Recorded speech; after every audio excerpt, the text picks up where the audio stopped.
Hey friends, if you wish to fix the escape key not working on your Windows 11 computer, then please watch this video. I will guide you through the resolutions.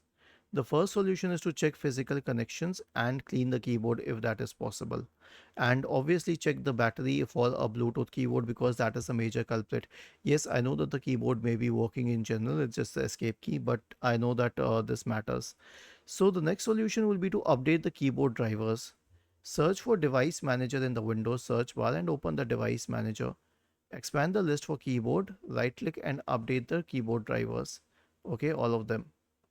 Now, if this is helpful, then also update the USB drivers because they matter too. So scroll down, select Universal Serial Bus Controllers, right click on the USB root hub driver and search automatically for drivers.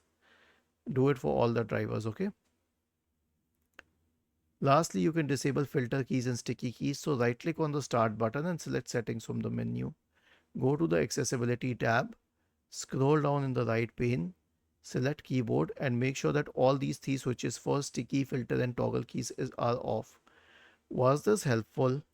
If yes, then please subscribe to the channel, and if not, then let us know in the comment section of the video on how we could help you further.